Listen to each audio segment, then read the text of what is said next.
Hello everyone, सभी प्यारे बच्चों का वार्म वेलकम करता हूँ। 16 अगस्त की क्लास है आज की। क्योंकि कल 15 अगस्त की छुट्टी थी, इसलिए आप सभी को इंडिपेंडेंस डे की ढेरों शुभकामनाएं। एक दिन के बाद देर से ही सही। चलिए शुरू करते हैं क्लास को। ये लिखी गई है इंडिपेंडेंस डे की स्पीच पे पीएम मोदी की। इस स्पीच के क्या हाइलाइट्स थे इस आर्टिकल में देखेंगे। ज़्यादा मुश्किल नहीं है आर्टिकल पढ़ने में, मज़ा आएगा आपको, ईजी है। और ये आपके क्वेश्चंस हैं जो भी क्लास में सीखें, क्लास के लास्ट में इस क्विज़ पे आपको अप्लाई करना है। 11 में से 11 आपके नंबर मिल जाएं, आपका ये ऑब्जेक्टिव है। सॉल्यूशंस क्विज़ के आपको क्लास के लास्ट में करवाएंगे। अभी सारा लोड जो है ना छोड़ दो दिमाग से, क्लास पे पूरा ध्यान देना है। आइए लेक्चर को शुरू करें।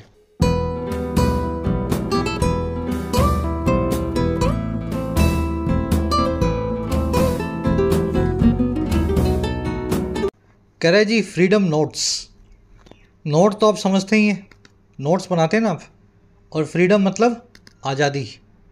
कह रहा है जी आज़ादी के दिन यानी कि इंडिपेंडेंस डे पे जो पीएम की स्पीच थे उसके नोट्स कैसे बनेंगे। अगर उस स्पीच को आपको 10 लाइनों में 10 सेंटेंसेस में लिखना हो नोट्स बना के, तो कौन से वो 10 सेंटेंसेस होंगे इस आर्टिकल में आप देखेंगे।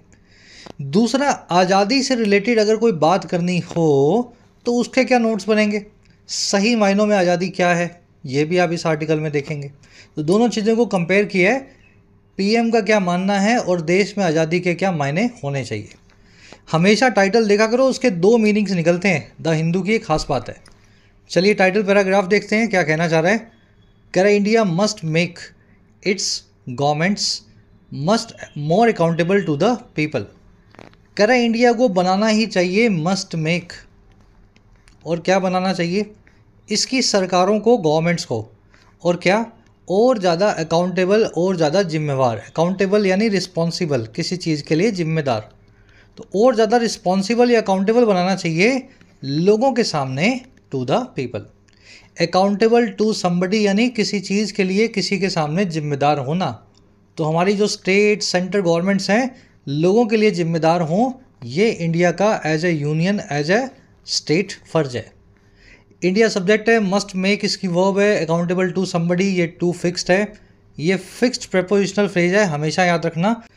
क्लास अच्छी लगती है, सब समझ में आता है, ज़रूर से इसको एक लाइक एक शेयर दिया करो। आपके प्यार के भरोसे ही इन क्लासेस को मैं रोज़ ला पाता हूँ, हर रोज़ शाम में। चलिए अब जल्दी से इस आर्टिकल की वोकैब शीट पर नज़र डालेंगे। सारे वर्ड्स एक साथ देख लो, स्मूथली पढ़ सको आप। टेलीग्राम ग्रुप को ज्वाइन करने के लिए आपको @your-english-tutor टाइप करना है। टेलीग्राम में आपको ग्रुप मिल जाएगा। साथ ही YT ऐप पे आप तैयारी कर सकते हैं अपने एग्जाम्स की, चाहे SSC हो, डिस्क्रिप्टिव राइटिंग हो, UPSC का हो या बैंकिंग का हो। ऐप का लिंक कमेंट सेक्शन में दिया गया है। राइटिंग के कोर्स में आप सीख सकते हैं राइटिंग लगभग 60 से 70 घंटों में। फ़ायदा आप ले सकते हैं इस कोर्स का। UPSC के कोर्स में आप अपना मीडियम चेंज कर सकते हैं, किसी और लैंग्वेज से इंग्लिश में माइग्रेट कर सकते हैं। UPSC के सभी एस्पेक्ट्स कवर्ड हैं, answer writing, essay writing, descriptive writing, CSAT। SSC और बैंकिंग के कोर्स में आपको सारे वैरायटी के क्वेश्चन सोल्व करना सिखाया जाता है। 100 से 1.25 घंटों के कोर्सेज हैं, आप भरपूर अपनी प्रैक्टिस कर सकते हैं। कोई क्वेश्चन हो, क्वेरी हो, टीम का नंबर है व्हाट्सएप, आप इस नंबर पे टीम से जुड़ सकते हैं वाया व्हाट्सएप। ऑलराइट, शुरू करते हैं इसको फर्स्ट वर्ड के साथ, इंजैमिनेट। बहुत बार आया हुआ वर्ड है, सबको आता होगा। किसी चीज़ को दोहराना, बार बार रिपीट करना कहलाता है इंजैमिनेट करना। The prisoner ingeminated his request. Prisoner ने बार बार रिपीट किया, इंजैमिनेट किया अपनी रिक्वेस्ट को। और क्यों, फॉर मर्सी, दया के लिए, मर्सी के लिए, और बिफोर द जज, जज साहब के सामने किया। तो बार बार प्रिजनर ने मर्सी की, दया की गुहार लगाई, इंजैमिनेट किया हिज रिक्वेस्ट। अब देखो, इंजैमिनेट को रीटरेट करना, एम्फसाइज करना, एको या हार्प ऑन करना भी बोलते हैं। दोहराने के लिए सारे वर्ड्स यूज़ होते हैं, reiterate, harp on. Harp on का मतलब होता है किसी चीज़ को इतना दोहराना कि सामने वाले का सर दुखने लगे। जब आप किसी चीज़ का बार बार बखान करते हो ना, हार्प ऑन करते हो आप उस चीज़ को, थोड़ा नेगेटिव जो है फ्रेजल वर्ब है हार्प ऑन। और एको का मतलब होता है गूंजना। एक बार बोला फिर उसकी गूंज फिर से आएगी, एको आती है ना, इको बोलते हैं आप उसको, एको बोलते हैं इंग्लिश में। गूंज के लिए वर्ड यूज़ होता है। तो एको नाम का वर्ड दोहराने के लिए यूज़ होगा। अगला वर्ड अपने पास स्ट्राइड। देखिए स्ट्राइड का मतलब होता है स्टेप या कदम। बड़ा स्टेप यानी अ ह्यूज या ग्रेट स्ट्राइड। छोटा स्टेप मतलब अ स्मॉल स्ट्राइड।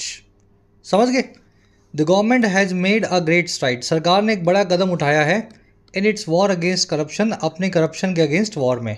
कुछ बड़ा कदम उठाना यानी कुछ बड़ा काम करना, कुछ बड़ा, समझ गए ना, अचीवमेंट लेना। स्ट्राइड नाम का वर्ड आर्टिकल में आएगा कदम के लिए, कदम को फुट स्टेप, मेजर, प्रोग्रेस, इन सभी वर्ड से भी बताते हैं। अगला वर्ड है अपने पास कंटेंशियस। देखिए अंग्रेजी में एक वर्ड है कंटेंशन, ये देखो, कंटेंशन का मतलब होता है झगड़ा, ठीक है, या कंट्रोवर्सी, विवाद। इसी से एक इडियम बनती है अंग्रेजी में, बोन ऑफ कंटेंशन, झगड़े की जड़। सुना होगा ना आपने, बोन ऑफ कंटेंशन, झगड़े की जड़। तो झगड़े से वर्ड बनाया हुआ है कंटेंशियस। एक ऐसी चीज़ जिसमें झगड़ा हो या कंट्रोवर्सी हो वो होती है कंटेंशियस। या फिर कोई ऐसी चीज़ जिसको सुन के कुछ लोग डिसएग्री हों और काफ़ी लोग उसको डिस्प्यूट करें, वो होती है कंटेंशियस, है ना। कुछ कंट्रोवर्शियल बात, कोई भी ऐसा फैसला, कोई भी ऐसा मामला जिसमें लोगों को गुस्सा हो, झगड़ा हो, कंटेंशियस। तो ऐसे इस वर्ड को कनेक्ट करके रखना, दोनों मीनिंग्स वैसे सेम ही हैं almost. Abortion is a highly contentious issue all over the world. Abortion जो है एक बहुत झगड़े वाला इशू है पूरी दुनिया में। वेस्ट सोसाइटी में भी, वेस्टर्न सोसाइटी में आपको अमेरिका के अंदर, है ना, राइट विंग लेफ्ट विंग वाले मिलेंगे। अबॉर्शन के ऊपर वहाँ झगड़ा अभी भी चल रहा है कि करवाना चाहिए, अलाउ करना चाहिए या नहीं करना चाहिए। तो अपने आप ये कंट्रोवर्शियल इशू हो गया। अबॉर्शन समझते होंगे आप, गर्भपात। Salman Rushdie is an author non for his contentious style of writing. Salman Rushdie एक ऐसे ऑथर हैं जो जाने जाते हैं अपने विवादास्पद या कंटेंशियस राइटिंग स्टाइल के लिए। झगड़े वाली चीज़ को बलिजरेंट, डिस्प्यूटिव, है ना, डिस्प्यूटेटिव, कॉम्बेटिव भी बोलते हैं। You will see the word article today. चलिए अगला वर्ड अपने पास पैराडाइम। बहुत दिनों बाद ये वर्ड आया है, दो मीनिंग्स होते हैं इसके। 90% जगह पैराडाइम का मतलब होगा वर्ड का मिसाल, किसी चीज़ का परफेक्ट एग्जाम्पल, है ना। और 10% टाइम पैराडाइम का मतलब होगा सिस्टम या अरेंजमेंट। समझ पा रहे हो? ये वाला मीनिंग सिर्फ 10% जगह यूज़ होता है, बहुत रेयरली यूज़ होता है। मेनली इस वर्ड को पहले वाले मीनिंग की वजह से यूज़ किया जाता है, बाकी मीनिंग दोनों सही हैं इसके। India is a paradigm of a stable democracy. Bharat एक मिसाल है, पैराडाइम है स्टेबल डेमोक्रेसी का, स्थिर गणतंत्र का, है ना, स्थिर लोकशाही का। स्टेबल है हम बार बार सरकारें बदलती नहीं हैं, कोई तानाशाही आपको नहीं मिलेगी, है ना, खुलेआम। दूसरा मीनिंग देखो, education can change the social paradigm. शिक्षा बदल सकती है सामाजिक सिस्टम को, ढांचे को, अरेंजमेंट को ऑफ एनी कंट्री, किसी भी देश के। चलिए मिसाल के लिए सारे वर्ड्स हैं एपिटमी, एग्जाम्पलर, प्रेसिडेंट, पैरागॉन। देख रहे हो, पैरागॉन, पैराडाइम, ये सारे वर्ड्स मिसाल के लिए यूज़ होने वाले वर्ड्स हैं। आज प्रेसिडेंट नाम का वर्ड आर्टिकल में देखेंगे। बहुत सारे वर्ड्स हो गए ना, थोड़ा हैवी हो रहा होगा आपका दिमाग, लेकिन ये वर्ड्स बार बार रिपीट होते हैं। शायद आपने क्लास अभी अभी देखना शुरू की है, ये वर्ड्स आप पहली बार देख रहे हो तो ठीक है। आज पैराडाइम आया, 10 दिन बाद पैरागॉन आया होगा कहीं पे, कहीं एग्जाम्पलर होगा, कहीं एपिटमी होगा। लास्ट वर्ड है अपना यूनिलेटरल। देखो unilateral, bilateral, trilateral, quadrilateral, pentalateral, hexalateral, septa, octa, जेना, नोना, सुना होगा आपने सारे वर्ड्स। यूनो मतलब एक, लेटरल मतलब तरफ। जब कोई चीज़ एक तरफा होती है उसको बोलते हैं यूनिलेटरल, दो तरफा होती है तो बाईलेटरल, 6 तरफा होती है तो हेक्सालेटरल, है ना। ऐसे वर्ड्स आप बना सकते हो। Relationships can never be unilateral. रिश्ते कभी भी एक तरफा नहीं हो सकते। एक तरफा चीज़ को वन साइडेड या लॉप साइडेड भी बोलते हैं। You'll see this word unilateral in the article today. चलिए 5 वर्ड्स हो गए डिटेल में, ठीक है। अब आ जाओ आर्टिकल पे, एक समरी आपको दें। समरी है पीएम के भाषण की, जो दिया गया 15 अगस्त पे, इंडिपेंडेंस डे पे। ये पीएम का 11वां भाषण था और पीएम ने इसमें यह दिखाया कि कुछ बाहर से ताकतें हैं जो देश को गिराना चाहती हैं और हम जो कर रहे हैं उसको आगे कंटिन्यू करेंगे। लेकिन शायद उन चीज़ों की बात नहीं की जिससे देश में झगड़ा बढ़ा हुआ है। जैसे कि पीएम ने बात की यूनिफॉर्म सिविल कोड की, जो कि एक अच्छी चीज़ है, लेकिन यूनिफॉर्म सिविल कोड को लेकर के राजनीति होती है देश में, उसकी बात नहीं की। पीएम ने बात की करप्शन को फाइट करने की, जो कि अच्छी चीज़ है, लेकिन करप्शन को फाइट करते हुए हमला हमेशा ऑपोजिशन के नेताओं पे होता है, सत्ता पक्ष के नेताओं की कोई जांच नहीं होती। ये गलत बात है। तो अपनी गलत बातें छुपाते हुए या उनको डिस्कस ना करते हुए, फेलियर्स को हाइड करते हुए अच्छी अच्छी बातें करने वाला ये भाषण था। लास्ट में ये इस धारणा को तोड़ने की कोशिश करेगा कि देश और सरकार दो अलग अलग चीज़ें हैं और सरकार और पार्टी दो अलग अलग चीज़ें हैं। ऐसा नहीं है जो पार्टी सरकार में बैठी है वही देश है। देश जो है किसी पार्टी किसी इंसान से बहुत बड़ी चीज़ है। चलिए, आज की टोन है क्रिटिकल, क्रिटिसाइज़ कर रहा है पीएम और उनके स्पीच को। आर्टिकल को शुरू करते हैं। अच्छी बातें भी बताएगा और बुरी बातों की तरफ हाईलाइट भी करेगा। कह रहा है prime minister Narendra Modi first independent day speech in his third term in office dash the 11th since 2014 dash sought to signal continuity and authority। लंबा सेंटेंस है, देखो आगे और भी है।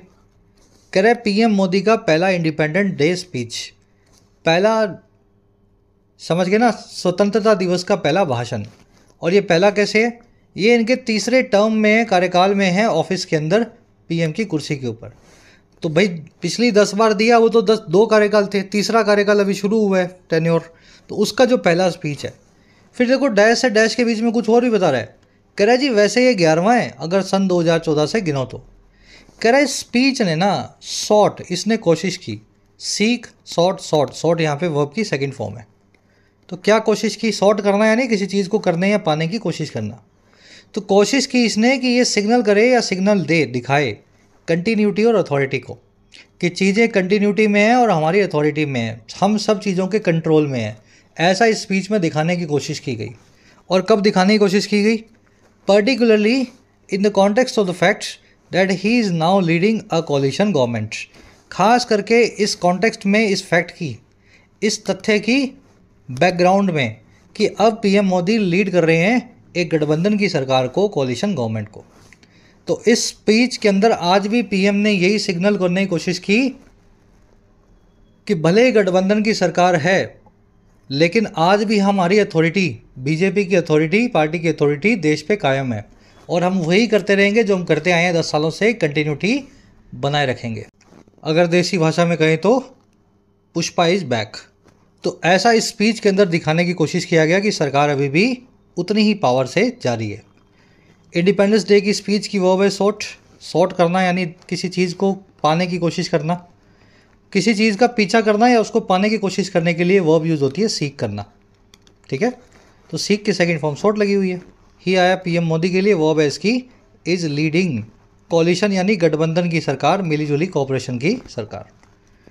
कह रहा जी ही called for a uniform civil code terming it a secular measure agnostic of religious faiths. कह रहा है उन्होंने मांग की, कॉल फॉर किया। कॉल फॉर करना, किसी चीज़ की मांग करना। और किस चीज़ की मांग की? कई सारी चीज़ों की मांग की। पहली चीज़ है यूनिफॉर्म सिविल कोड, समान आचार संहिता, नागरिक संहिता, है ना। यूनिफॉर्म सिविल कोड आप समझते ही होंगे, सभी के लिए कानून एक जैसा हो, सिविल कानून एक जैसा हो।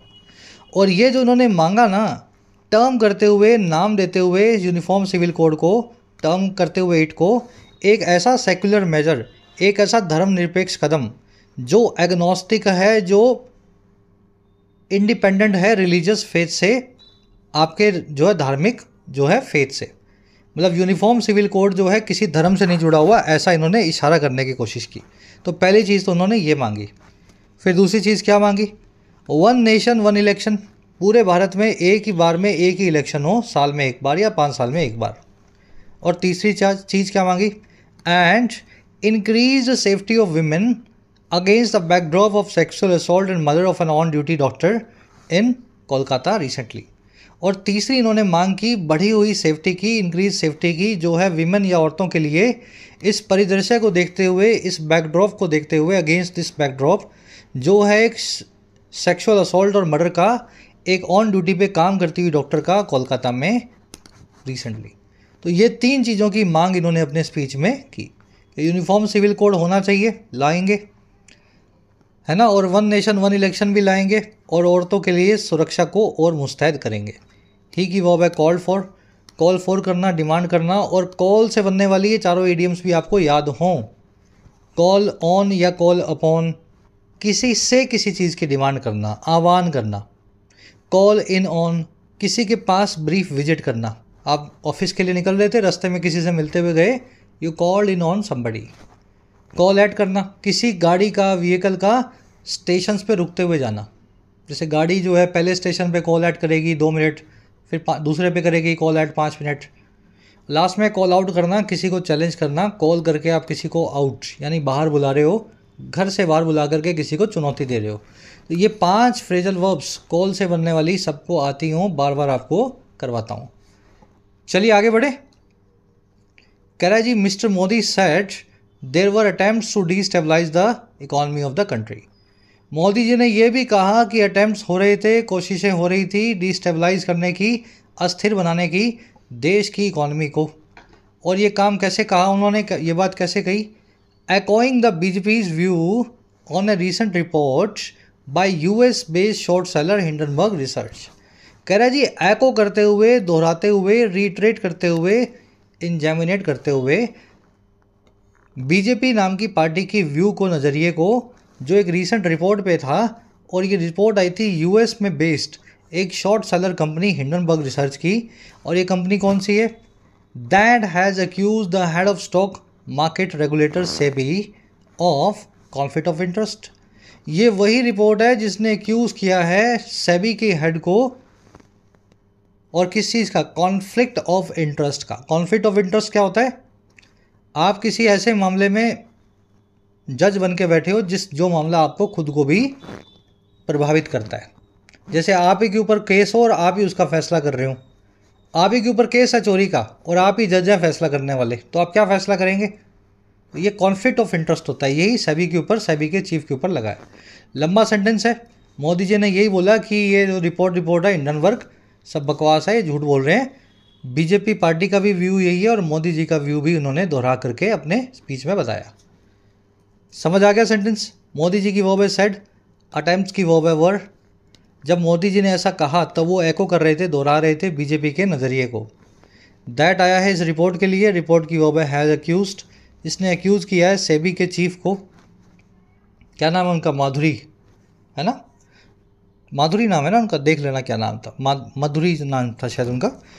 और कॉन्फ्लिक्ट ऑफ इंटरेस्ट मैंने आपको बता दिया। चलो, कॉन्फ्लिक्ट ऑफ इंटरेस्ट पे एक बहुत प्यारा सा कॉन्सेप्ट बनता है। कॉन्सेप्ट क्या है जी? एक वन वर्ड है। जब भी कोई ऐसा आदमी जो कॉन्फ्लिक्ट ऑफ इंटरेस्ट की वजह से किसी मामले से अपना हाथ खींचे, समझ पा रहे हो? जैसे एक जज साहब हैं, उनके बेटे के ऊपर केस लगा हुआ है, तो जज साहब जब सुनवाई करने बैठे उनको पता लगा कि ये तो मेरा ही बेटा है, मेरे घर का आदमी है, तो वो उस केस से क्या करेंगे? विड्रॉ कर लेंगे, करना पड़ेगा उनको। तो जब ये करना पड़ता है या किया जाता है ऐसे केसेस के अंदर, तो उसको वन वर्ड में कैसे बताते हैं? तो ये एक वर्ब है, आपको बता देते हैं, शायद पता नहीं होगा। रेक्यूज़ करना वन वर्ड है ये। किसी मामले से इसलिए हाथ खींच लेना क्योंकि उस मामले से आप भी एक प्रभावित पार्टी हैं और आप उसमें फ़ैसला इसलिए नहीं कर पाएंगे क्योंकि वो फ़ैसला निष्पक्ष नहीं होगा। जब इस धारणा के साथ में, इस ख्याल के साथ में किसी मामले से आप पीछे हटते हैं तो आप अपने आप को रेक्यूज़ करते हैं। और इसके बाद में लिखा जाता है वन सेल्फ, ठीक है? I will recuse myself, the जज रेक्यूज हिमसेल्फ या हर सेल्फ। चलो, कह रहा जी mister Modi criticise the continuing trend of dynastic politics. Modi ji ने क्रिटिसाइज भी किया लगातार चलते हुए ट्रेंड को, इस फैशन को, रुझान को, जो है परिवारगत पॉलिटिक्स का, डायनेस्टिक पॉलिटिक्स का। And suggested that 1 lakh first generation young leaders should enter electoral politics. और उन्होंने ये भी सजेस्ट किया कि 1 लाख नौजवान लीडर्स को, नेताओं को एंटर करना चाहिए चुनावी पॉलिटिक्स में, राजनीति में, एट वेरियस लेवल्स, अलग अलग लेवल्स पे। ये मोदी जी का परिवारवाद के सामने उनका क्रिटिसिज्म था और उनका एक सजेशन था। And also expressed hope for peace being restored in Bangladesh. और इन्होंने एक्सप्रेस भी किया अपनी होप या आशाओं को पीस के रिस्टोर होने पे, बहाल होने पे, बांग्लादेश नाम के इस देश में, हमारे पड़ोसी में। चलिए, मोदी जी की वर्ब्स हैं सारी। मोदी की वर्ब है क्रिटिसाइज, दूसरी वर्ब है मिस्टर मोदी की सजेस्टेड, और तीसरी वर्ब है मोदी जी की एक्सप्रेस्ड। यंग लीडर्स की वर्ब है शुड एंटर। जब आप एंटर करते हैं किसी फील्ड में तो आप बिना प्रेपोजिशन के बताते हैं। Enter the politics, enter singing, enter the field of जो एक्टिंग, है ना? रिस्टोर करना, बहाल करना, फिर से पुरानी अवस्था में किसी चीज़ को लाना कहलाता है रिस्टोर करना। रिस्टोर को रीइंस्टेट करना भी बोलते हैं। कह रहा, reviewing his 2 terms in power, he claimed that India has made great strides in all these sectors. कह रहा रिव्यू करते हुए, अपने आप से ही आकलन करते हुए, अपनी ही दो टर्म्स का जो पावर में थी, इन्होंने क्लेम कर दिया, दावा ठोक दिया कि इंडिया ने बना दिए हैं बड़े कदम, बड़ी प्रोग्रेस इंडिया ने की है, ग्रेट स्ट्राइड्स को मेड कर दिया है। स्ट्राइड याद है ना, कदम या आगे का एडवांसमेंट, प्रोग्रेस। तो भारत ने खूब प्रोग्रेस की है, ऐसा इनका कहना था इन सारे फील्ड्स में। पहला फील्ड है मैन्युफैक्चरिंग, दूसरा काम है इन फाइटिंग करप्शन, करप्शन से फाइट करना। तो दोनों कामों में भारत ने खूब तरक्की की है। कह रहा और क्या किया इन्होंने, and mister Modi vowed to stay the course regardless of obstacles. Modi ji ने वो कर दिया, कसम खा ली, प्रतिज्ञा ले ली कि वो स्टे द कोर्स रहेंगे, रास्ते पे बरकरार रहेंगे, चाहे जो भी ऑब्स्टिकल्स आएँ, रिगार्डलेस ऑफ ऑब्स्टिकल्स। ऑब्स्टिकल यानी बाधाएं, रुकावटें, ठीक है ना। और रिगार्डलेस ऑफ मतलब बिना इस चीज़ के तवज्जो दिए, बिना इस चीज़ को, रिगार्डलेस ऑफ, इसको इररिस्पेक्टिव ऑफ या रिगार्डलेस ऑफ बोल सकते हैं। चलिए, तो ये इनका दावा था। अपनी दोनों टर्म्स का दावा करते हुए उन्होंने बोल दिया करप्शन खूब फाइट कर दिया, मैन्युफैक्चरिंग में खूब काम किया है और आगे भी ये करते रहेंगे। मोदी की वर्ब है ही, की वर्ब है क्लेम्ड, दूसरी वर्ब है वॉट। ही आया मिस्टर मोदी के लिए, mister Modi claimed that India has made strides and mister Modi ward, वो करना यानी कसम खाना, प्रतिज्ञा लेना है ना, सौगंध लेना। स्टे द कोर्स यानी रास्ते पे बने रहना, किसी चीज़ को कंटिन्यू रखना। इंडिया की वर्ब है हैज़ मेड। कह रहा है the desirability of uniform civil code और मोर यंगस्टर्स इन पॉलिटिक्स और fighting corruption is not in question. कह रहा है जो डिज़ायरेबिलिटी है, देखिए डिज़ायर मतलब ख्वाहिश, डिज़ायरेबिलिटी मतलब किसी चीज़ की कितनी ख्वाहिश है, किसी चीज़ के लिए आपके अंदर कितना है ना, उसकी कितनी आपको वो है, क्रेविंग है। कह रहे जो क्रेविंग है, जो ख्वाहिश है, जो मनोकामना है, इन दोनों तीनों चीज़ों की, यूनिफॉर्म सिविल कोड की या फिर ज़्यादा यंगस्टर्स के पॉलिटिक्स की, पॉलिटिक्स में होने की या फिर करप्शन को फाइट करने की। कह रहे ये मनोकामना जो है ना, ये सवालों के घेरे में नहीं है, इसके ऊपर हमारा कोई सवाल नहीं है। जो मोदी जी ने कहा हम सब भी वो मानते हैं।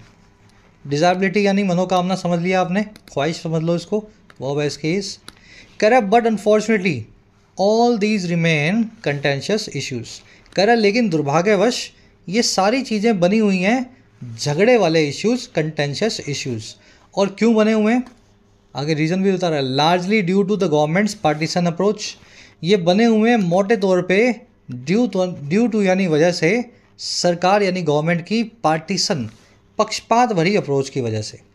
पार्टीशन मतलब अब एक पार्ट की तरफ झुके हुए, पक्षपातपूर्ण हो, वन साइडेड हो, लॉप साइडेड हो। तो अपने पार्टीशन अप्रोच की वजह से सरकार ने सारे झगड़ों को, सारे इश्यूज़ के ऊपर झगड़ा बनाए हुए। चलिए, ऑल दीज की वो रिमेन कंटेंशियस यानी झगड़े वाला, बेलिजरेंट, कॉलसम याद होगा आपको, है ना, बोन ऑफ कंटेंशन, वहीं से बनाया है कंटेंशियस नाम का वर्ड। एक सेकंड रुकना है ना।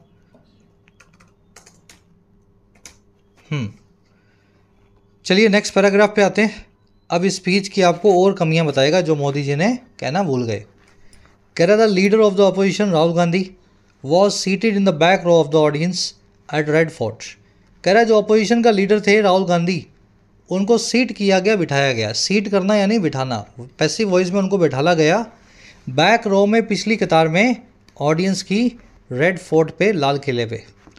कह रहा जी where mister Modi delivered his customary address.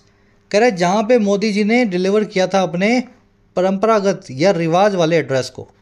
वे 15 अगस्त पे पीएम ही एड्रेस करता है देश को, जैसे फर्स्ट टाइम नेहरू जी ने किया था। तो वही रिवाज को आगे बढ़ाते हुए रेड फोर्ट पे पीएम ने जब अपना भाषण दिया, एड्रेस किया देश को, तो राहुल गांधी को आगे ना बिठा करके पीछे की किसी कतार में बिठाया गया। कह रहे ये जो बात है ना, दैट ये इंस्ट्रक्टिव है, इससे कुछ इंस्ट्रक्शन निकल रही है, कुछ हिंट निकल रहा है। मतलब ये ऐसा नहीं है कुछ हो गया जो कोइंसिडेंस था, राहुल गांधी को आगे नहीं बैठना था वो पीछे आके बैठ गए, आगे गर्मी थी पीछे पंखा चल रहा था, ऐसा नहीं था कुछ। ये बिठाया गया है, जानबूझ के किया गया है, और इससे कुछ ना कुछ आपको इशारे ज़रूर मिलेंगे, इन्फॉर्मेशन जो है ज़रूर मिलेगी। दैट की वर्ब है इज़, दैट इज़ इंस्ट्रक्टिव। और बात क्या है, बात ये है कि leader of opposition Rahul Gandhi was seated, Gandhi की वर्ब है पैसिव वॉइस में वॉज सीटेड, मोदी की वर्ब है डिलीवर्ड, कस्टमरी यानी जो कस्टम, ट्रेडिशन, रिवाज से रिलेटेड हो, तो ये इनका रिवाजी एड्रेस है जो हर साल रिवाज के हिसाब से होता है। हिंदी मीनिंग ऐड करके लाया हूँ आज, लिखवा करके खुद से, आपके बेनिफिट के लिए थोड़ा सा हिंदी भी डाल देता हूँ। कह रहा है जी, the government's explanation for this breach of precedent that the seats in the front rows were given to members of this year's Olympic team is hardly a reasonable one. कह रहा है इसके ऊपर सरकार का जो एक्सप्लेनेशन आया, जो सफाई आई, और किसके लिए, इस ब्रीच ऑफ प्रेसिडेंट के लिए। प्रेसिडेंट यानी परफेक्ट एग्जाम्पल या मिसाल, और ब्रीच मतलब उल्लंघन। भाई हर साल जो काम हो रहा है 70 75 78 सालों से, इस बार नहीं हुआ वो, तो एक ब्रीच हो गया ना प्रेसिडेंट का। तो कह रहा है सरकार ने जो एक्सप्लेनेशन दिया अपने इस प्रेसिडेंट को ब्रीच करने का, दैट वो ये कि जो सीट्स हैं फ्रंट रोज में वो दी गई थी मेंबर्स को इस साल की ओलंपिक टीम के। कह रहा है ये एक्सप्लेनेशन जो है बड़ा मुश्किल ही, हार्डली रीजनेबल हमें लगता है। समझ गए ना, इससे कुछ ज़्यादा हमें रीज़न, ज़्यादा लॉजिक समझ में नहीं आ रहा कि ओलंपिक वालों को दे दिया गया, लेकिन आगे ऑपोजिशन देश की बैठती है, उसको आपने पीछे धकेला। हालांकि इससे राहुल गांधी को लाइमलाइट मिल गई जो शायद ना मिलती।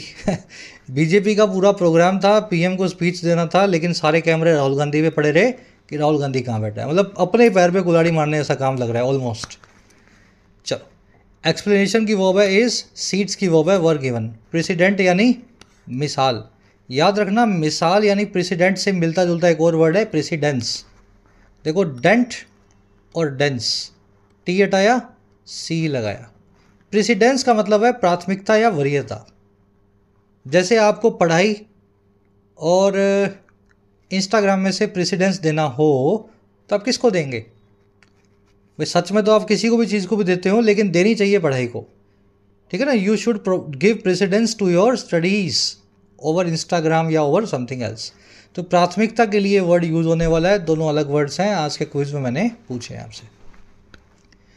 कह रहा है जी, the government needs to be less unilateral and more consultative if it is truly committed to advancing a unified national agenda in the 78th year of India. कह रहा है सरकार को ज़रूरत है कि वो लेस यूनिलेटरल हो। यूनिलेटरल यानी एक तरफा, बस झुक गई एक तरफ, है ना, राइट विंग लेफ्ट विंग, जो भी विंग आपने बना रखा है अपना, तो आपको यूनिलेटरल एक तरफा जो है कम होना है, और ज़्यादा होना है कंसल्टेटिव, कंसल्टेशन करने वाला, परामर्श करने वाला। कह रहा है और क्यों? अगर ये सच में वचनबद्ध है, कमिटेड है एडवांस करने के लिए, आगे बढ़ाने के लिए एक यूनिफाइड, एक एकीकृत नेशनल प्लान या एजेंडा को आज़ादी के 78वें साल में, तो अगर आपको सच में यूनिफॉर्म सिविल कोड लाना है, वन नेशन वन इलेक्शन लाना है, तो देश हित में लाया जाए, वो कंसल्टेशन के साथ में लाया जाए। ऐसा नहीं हो 2 कमरे के अंदर 2 लोग बैठ करके डिसीजन ले रहे हैं कि देश में आगे क्या होगा। यूनिलेटरल कुछ नहीं होना चाहिए, एक तरफा हमें सरकार नहीं चाहिए। गवर्नमेंट की वर्ब है नीड्स। यूनिलेटरल मैंने आपको बता दिया, मल्टीलेटरल, बायलेटरल, ट्राइलेटरल, क्वाड्रिलेटरल, जितने मर्जी तरफों का कोई चीज़ बनाना हो, है ना, वर्ड आगे आप ऐड करते जाएं। कंसल्टेटिव यानी फुल ऑफ कंसल्टेशन, परामर्श के साथ होने वाला काम होता है कंसल्टेटिव। कमिटेड टू के बाद में वर्ब की आईएनजी फॉर्म क्यों लगी, याद है क्या?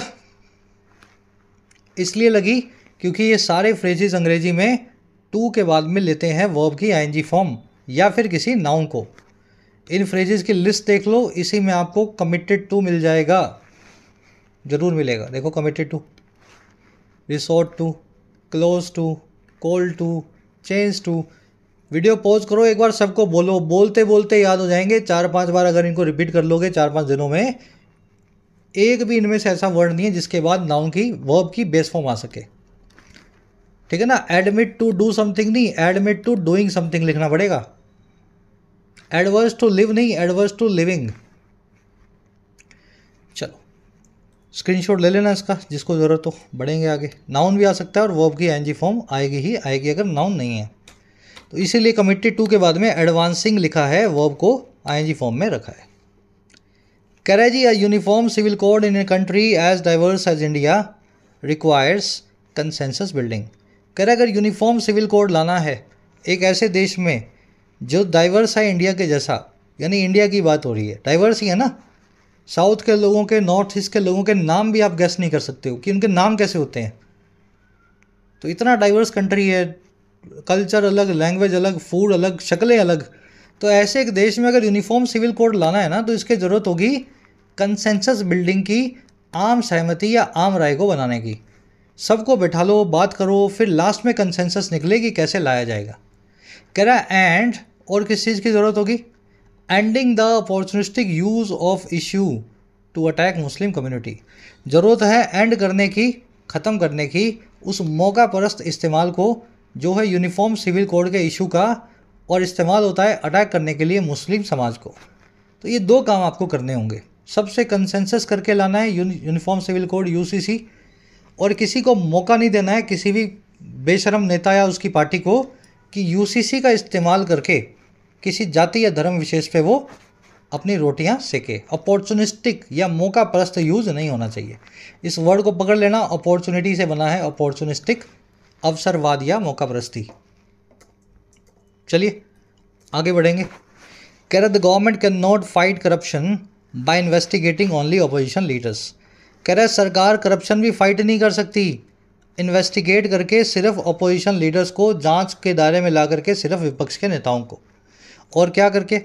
And overlooking serious charges against functionaries such as SEBI chief. Overlook करके, नज़रअंदाज करके गंभीर चार्जेस को फंक्शनरीज के सामने, कार्यकर्ताओं के सामने, जैसे कि सेबी का चीफ है। तो अपने आदमी पे इन्वेस्टिगेशन करवानी पड़ सकती है, करप्शन तभी ख़त्म होगा। सिर्फ अपोजिशन लीडर को सीबीआई ईडी से पकड़वाने से या उनके ऊपर केस चलाने से भर से करप्शन से पूरी फाइट नहीं हो सकती। जो भी करप्ट है सब पे करो, irrespective of the party. Overlook करना यानी नज़रअंदाज करना, अनदेखी करना। ठीक है, ये नया वर्ड है आपके लिए, ओवरलुक। एक ग्रामर कॉन्सेप्ट था, ऊपर रह गया। चलो मैं थोड़ा सा रह गया आर्टिकल, देख रहे हो 4 सेंटेंस रह गए हैं, इसके बाद में आपको वो ग्रामर कॉन्सेप्ट करवाता हूँ, पूरा कर लेते हैं। कह रहा है criticism of the government is not a conspiracy. Criticism जो है, आलोचना जो है सरकार की, वो कोई कॉन्स्पिरेसी नहीं है, कोई षड्यंत्र नहीं है। कॉन्स्पिरेसी समझते हो किसी के खिलाफ साजिश। कह रहा है जी, और कॉन्स्पिरेसी किस चीज़ की? टू डिस्टेबलाइज द नेशन, देश को तोड़ने की या डिस्टेबलाइज करने की। कह रहा है and labelling it as such is appealing only to a diminishing number of people. और कह रहा है लेबल करने का काम जो है, इसको लेबल करना समझते हो किसी चीज़ के ऊपर कोई लेबल लगा देना। जैसे ही कोई क्रिटिसिज्म करे तो बोलना टुकड़े टुकड़े गैंग, अर्बन नक्सल, इस तरह की बातें होने लगी है ना देश में। समझाने की कोशिश कर रहे हैं आपको हर लाइन का मीनिंग क्या है। ठीक है ना, आपको अच्छा लगे बुरा लगे समझ में आना चाहिए। मेरा ऑब्जेक्टिव आपका ये है कि आपकी चीज़ें समझ में आए जी क्या कहना चाह रहा है। तो कह रहा है अगर सरकार के क्रिटिसिज्म को कॉन्स्पिरेसी बता दिया जाए और साजिश बता दिया जाए कि ये देश को तोड़ने की है, और क्रिटिसिज्म कोई अर्बन नक्सल कर रहा है, ऐसा उस पर लेबल लगाने का जो काम है, कह रहा है ऐसा लेबल लगाने का काम अपील कर रहा है, समझ में आ रहा है हर रोज़ डिमिनिश होते हुए लोगों को, कम होते हुए लोगों को।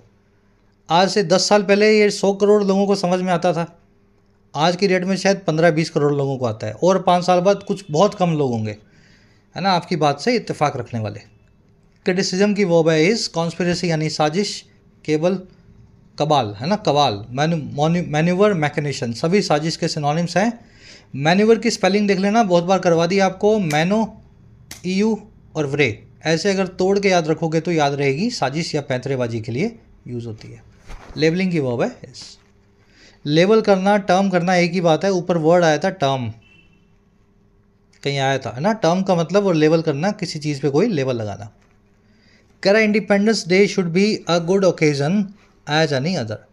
कह रहा है स्वतंत्रता दिवस जो है, आज़ादी का दिन, एक अच्छा मौका होना चाहिए किसी भी दूसरे मौके की तरह ही। और किस चीज़ के लिए? टू रिमेंबर, ये याद रखने के लिए, that the nation is not the government, कि देश जो है वो सरकार नहीं है, सरकार और देश अलग अलग चीज़ें हैं। तो ये चीज़ हमेशा हमारे दिमाग में और नेताओं के दिमाग में भी होनी चाहिए। कह रहा है and suddenly not synonymous with the party in the power. और जो देश है वो वास्तव में बिल्कुल भी सिनोनिमस नहीं है, पर्यायवाची नहीं है उस पार्टी का जो पावर में बैठी है। तो देश को आप सरकार मत मान लेना, और देश को बीजेपी तो कतई मत मान लेना, या कल को कांग्रेस आए, SP आए, TMC आए, कोई भी पार्टी किसी भी राज्य में बैठी है, उस राज्य से और उस पार्टी का कोई कनेक्शन नहीं है। तो पार्टी राज्य को चला रही है लेकिन पार्टी राज्य नहीं है। चलिए, इंडिपेंडेंस डे की वर्ब है शुड बी, नेशन की वर्ब है इज, सिनोनिमस विद होना, किसी चीज़ के बराबर होना। इस पे एक बहुत पुरानी कहावत है, मगध ही मोड़े नहीं है, पढ़ना इसको आप नेट पे। मौर्य मगध नहीं है और मगध ही मौर्य नहीं है। मौर्य वंश की बात हो रही है, अशोक वाले वंश की। कह रहा the freedom is not for keeping the government of the day accountable to the people through a political process. कह रहा है फ्रीडम जो है वो कीप करने के लिए, बनाए रखने के लिए सरकार को, जो आज की सरकार है, ऑफ द डे है। और क्या बनाए रखना है? जिम्मेदार बनाना है, अकाउंटेबल बनाना है लोगों के सामने, और बनाना है एक पॉलिटिकल प्रोसेस के जरिए, चुनावी प्रक्रिया के जरिए। इस काम के लिए फ्रीडम मिली हमें। आज़ादी इस चीज़ की है कि जो भी सरकार है उसको पकड़ो और पकड़ करके उसको बोलो कि तुम अकाउंटेबल हो हमारे लिए तुम काम करोगे, ये आपका धर्म है। फ्रीडम की वर्ब है, इस आर्टिकल को रैपअप करेंगे। एक कॉन्सेप्ट जो ऊपर रह गया उसको फटाफट देख लो। एज और एज दोनों के बीच में डाइवर्स यानी एक एडजेक्टिव लगा हुआ है। कब एडजेक्टिव लगेगा और कब एडवर्ब लगेगा इसको आपको समझना है। देखो, अगर आपसे वैसे पूछा जाए एडजेक्टिव कब लगता है, तो एडजेक्टिव लगता है नाउन के लिए, है ना, नाउन्स को मॉडिफाई करने के लिए। और एडवर्ब लगती है वर्ब या एडजेक्टिव्स के लिए। तो अगर इस स्ट्रक्चर को यूज़ करना है नाउन्स के लिए तो एडजेक्टिव लगाएं बीच में, नहीं तो लगाएं एडवर्ब। टेक्निकली आपको बता दिया, अब प्रैक्टिकली देखो क्वेश्चंस कैसे बनेंगे। The water in the pond was as clearly as snow. जो वाटर था, पानी था पॉन्ड में, तालाब में, वो उतना ही साफ था जितनी की स्नो होती है। साफ क्या था? पानी साफ था, पॉन्ड साफ थी या स्नो साफ थी? अजीब, पानी जो है पॉन्ड के अंदर वो उतना साफ था जितनी स्नो है। पानी के लिए आपको साफ नाम का वर्ड यूज़ करना है। पानी एक नाउन है, नाउन के लिए एडजेक्टिव यूज़ होगा। तो बीच में क्लियरली नाम की एडवर्ब नहीं लग सकती, आपको लिखना चाहिए the water in the pond was as clear as snow. समझ गए ना? ये स्ट्रक्चर के बीच में जो पड़ा हुआ है उसको चेक करो, वो किसके लिए रखा हुआ है।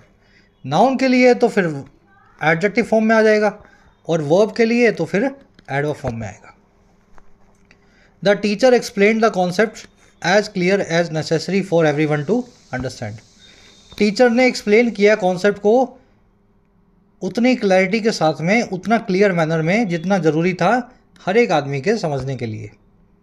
एज क्लियर एज नेसेसरी, जितना ज़रूरी था उतना क्लियर क्या किया? एक्सप्लेन किया। वर्ब के लिए क्लियर नाम का वर्ड यूज़ हुआ है, एक्सप्लेन करने के लिए क्लियर नाम का वर्ड यूज़ हुआ है, एक्सप्लेन किया गया क्लियर मैनर में, साफ तरीके से। तो यहाँ पे आपको एडवर्ब लगानी होगी और यहाँ लिखना होगा एज क्लियरली एज। तो देख रहे हो, ऊपर एज क्लियर एज, नीचे एज क्लियरली एज। चेक करना पड़ेगा सेंटेंस में क्या डिमांड है, ये वर्ड किससे जुड़ा हुआ है। लास्ट सेंटेंस आपको दे रहा हूँ एज होमवर्क, खुद से ट्राई करो। They handled the situation as diplomatically as they were able avoiding any conflict. उन्होंने हैंडल किया सिचुएशन को, ठीक है, डिप्लोमेटिकली जितना वो कर सकते थे, अवॉइड करने के लिए किसी भी कॉन्फ्लिक्ट को। क्या इसको डिप्लोमेटिक बना दूं, क्या डिप्लोमेटिकली लगा रहने दूं, या कुछ और बनाना है? ठीक है, कमेंट्स में डालना। सिर्फ इतना ही फ्रेज को चेक करके डाल देना, एज के बीच में क्या रखा जाए, एज डिप्लोमेटिक एज या एज डिप्लोमेटिकली जो लिखा हुआ है वो सही है। चलो रैप अप करेंगे क्लास को। लास्ट क्वेश्चन जरूर से अटेम्प्ट करना। अब आ जाओ अपने क्विज पे।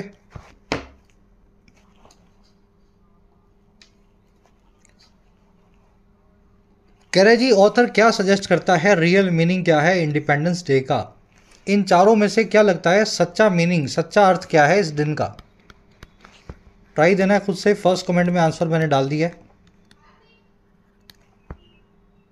एक बार खुद से पढ़ लो। आंसर यहीं करवा देता हूं, वीडियो को पॉज करो और खुद से चेक करो।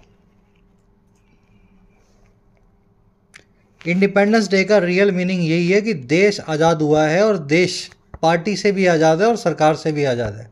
सरकारें आएंगी जाएंगी, पार्टियां आएंगी ख़त्म होंगी पैदा होंगी, लेकिन देश नहीं रुकना चाहिए।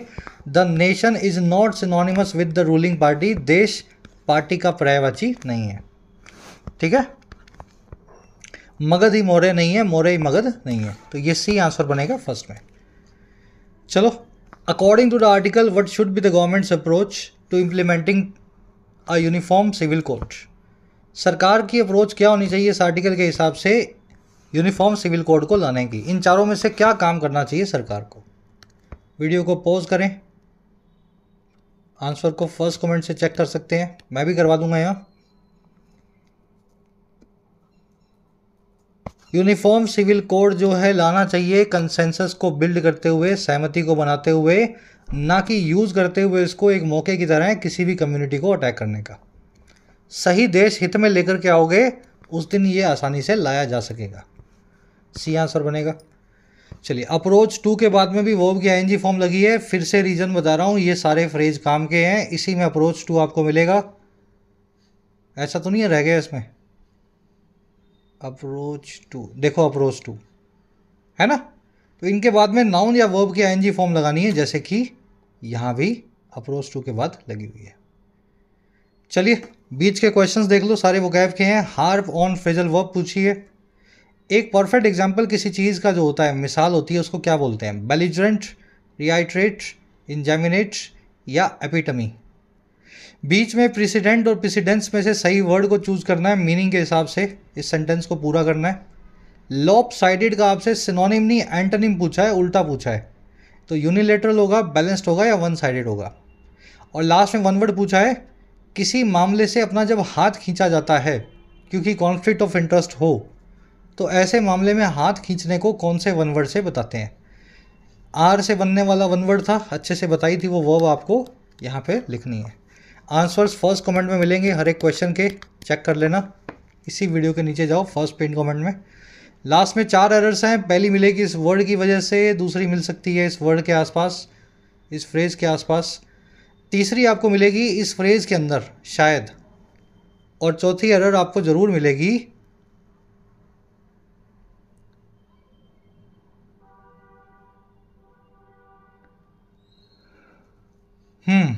इस वर्ड की वजह से। चलो आंसर्स ढूंढ लेना, फर्स्ट कमेंट से चेक कर लेना। आउट ऑफ 11 कितने मार्क्स मिले कमेंट्स में डालना।